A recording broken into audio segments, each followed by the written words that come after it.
G'day, it's Peter from DIY Full Range Hi-Fi Speakers, also known as Bloodhound Hi-Fi.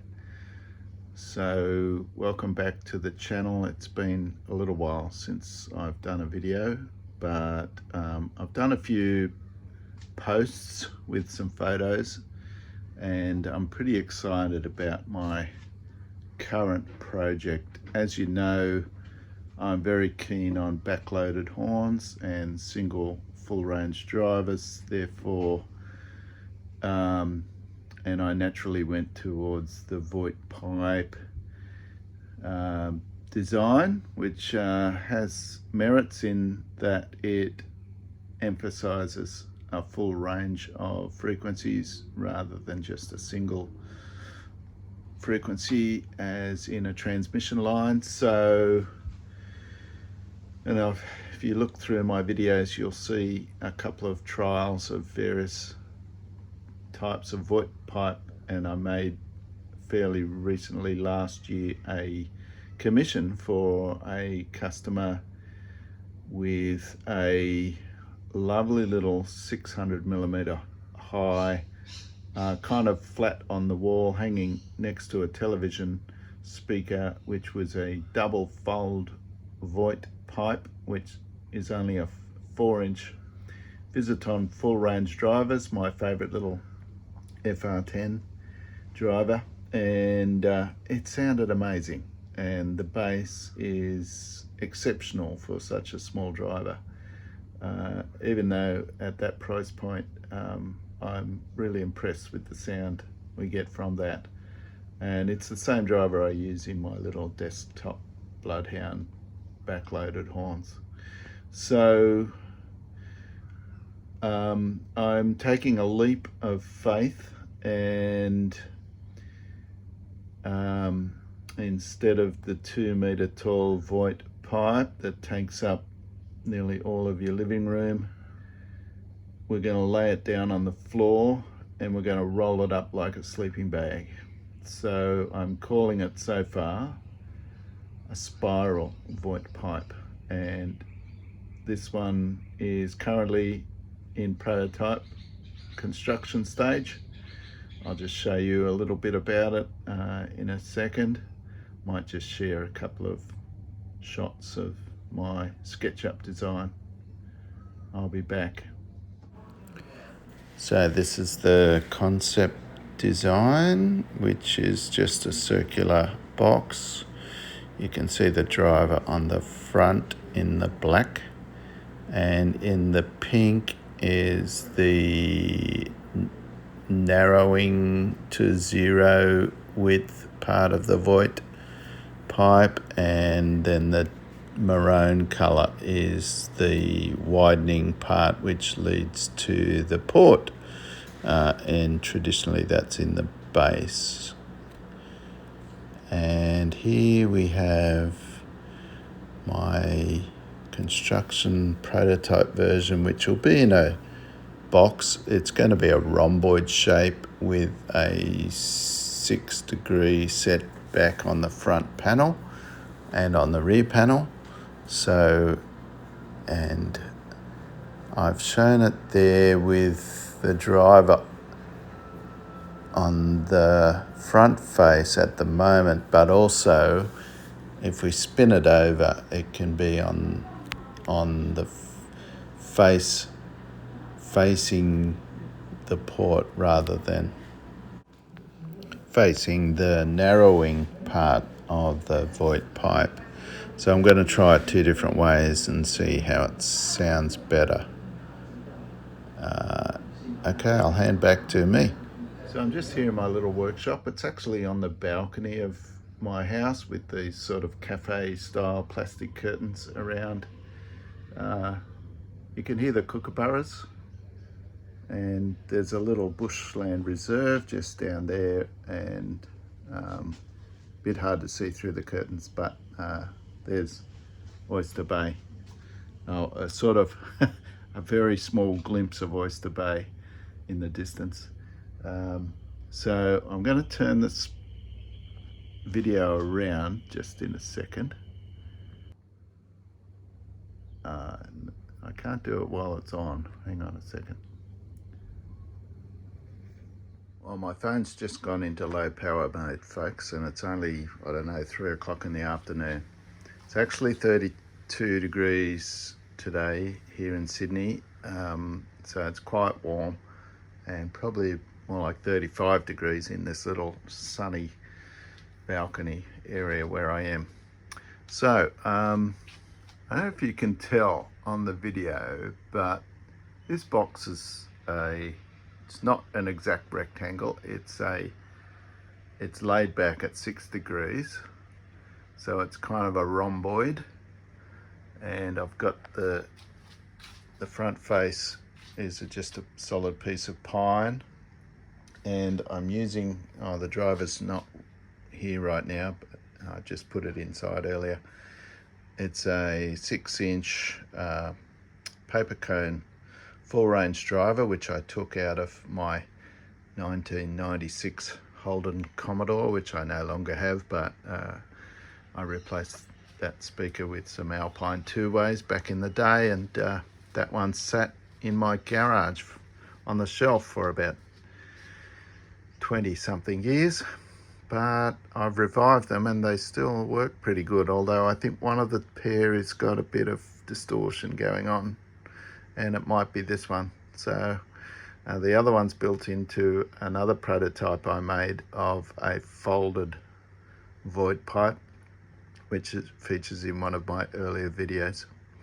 So now you can see I've glued in some pieces of plywood which are going to hold the rounded part of the spiral, and I'm going to use, believe it or not, core flute, which is this plastic, sort of like corrugated cardboard but made of plastic.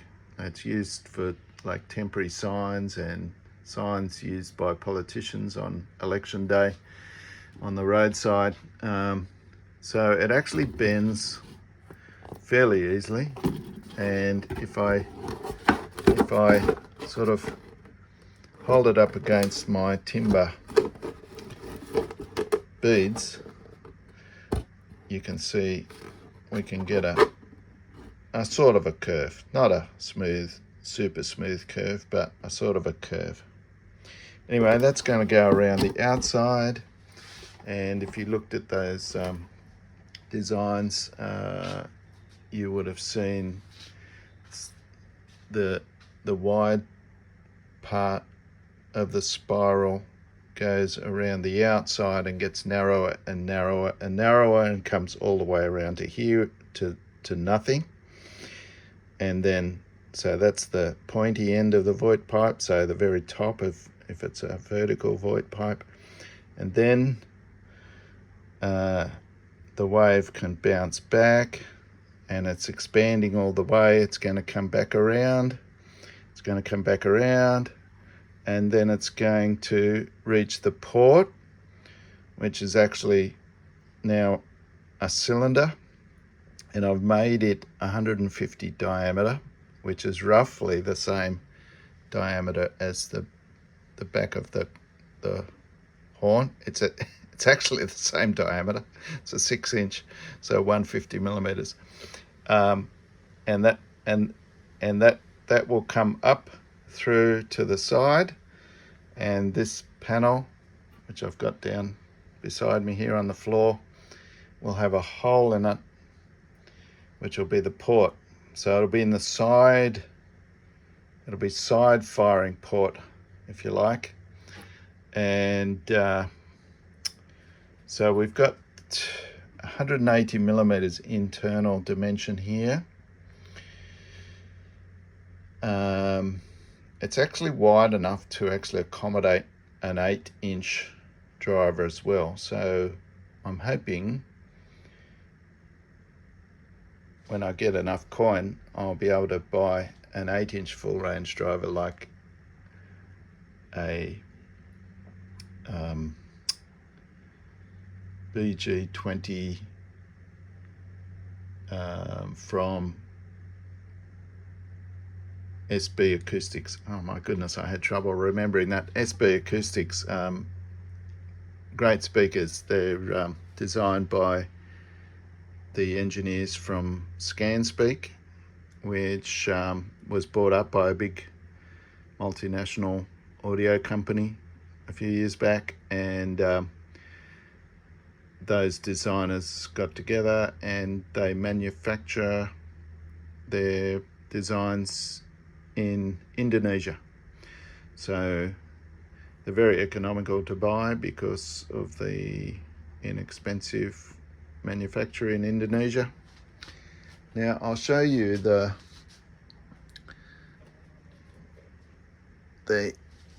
port tube. It still has the glue drying, I'm afraid. So what I did, I didn't have a 150mm diameter pipe, but I had some 90mm stormwater pipe used for downpipes in houses, and I cut it lengthways in 180mm lengths, and I've glued two pieces together, and I've got the strap clamp on it around a piece of 6mm plywood, which I cut into the 150 diameter circle, and I've glued that to the. Now if I lift this up, you'll see the opening into it, which will accept the back wave, and which then has to turn 90 degrees to exit the port. Not unlike a traditional Voigt pipe, which also has to turn 90 degrees at the floor to exit the port. Therefore, I'm kind of hopeful that it's going to work as efficiently as a standard Voigt pipe, except for the fact that, you know, a wave that's got to wrap itself around a circular path is going to lose a little bit of energy compared to a straight path.